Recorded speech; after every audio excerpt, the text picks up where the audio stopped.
There are three main ways to use hops in beer. The first one is your bittering hops, which normally goes in the beer when you are first boiling your wort. The second is your finishing hops or aroma hops. Normally this goes right before the boil, or in this case what I'm going to be talking about is dry hopping. Now with dry hopping, the first thing that I want to say is that this needs to be done after the beer is done fermenting. That means that the bubbles in the airlock need to be pretty much gone. And what I'm showing you here is what the bubbles look like when the beer is still fermenting. So once you wait and all those bubbles are gone, then you can basically get ready to do dry hopping. Now in this case, I use whole leaves, and I really prefer whole leaves for dry hopping. Now you can use plugs, you can use pellets. I don't really think that pellets are too good in my opinion, but there are ways that you can use them to dry hop. But like I said, preferably I would take whole leaves, which normally I just put them in a nylon bag. If they are plugs, I will do the same thing, just put them in a nylon bag. And the important thing about whether you're using a nylon bag or some other tool like it is that since it's going to be going in the beer, it needs to be completely sanitized. You can either boil the bag, put it in water and just boil, or you can just leave it soaking in iodophor solution, like that's what I actually did. And all you need to do is just tie it and prepare everything before you go get your beer. Everything should be clean and sanitized. The countertops, the dishes, everything that you use. So prepare everything beforehand, and once you got everything, then you can go ahead and get your beer.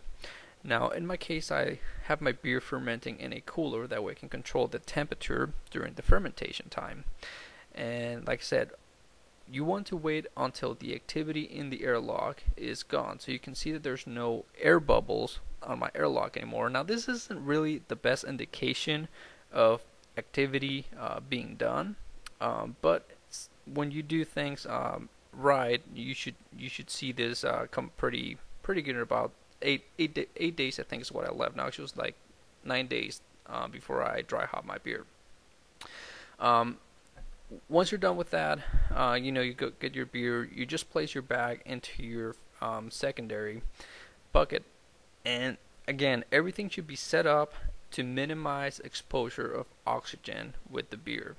The chances of infection at this time are very, very high. So as soon as you open up that bucket, you got to start racking that beer. And the important part when racking is there's two main concerns that you're going to have. The first one is you want to keep your hose underwater at all times. The second part is you want to make sure that your hose is solid and there's no bubbles flowing through. You don't want this hose to just start spraying, because if you get any oxygen in here, like I said, the chances of infection are really, really high. This is a reason why a lot of brewers don't like to use a secondary fermenting bucket, because the chances of infection are just high, and sometimes it's just not worth it. So the sooner you're done with that, the better. And like I said, everything needs to be done fast.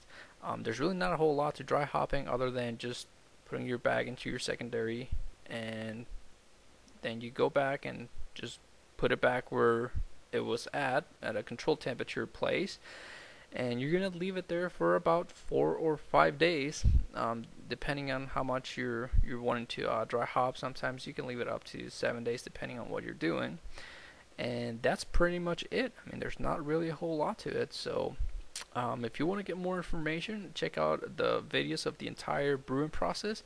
Click the link on the side in the description box or underneath, and we'll see you next time.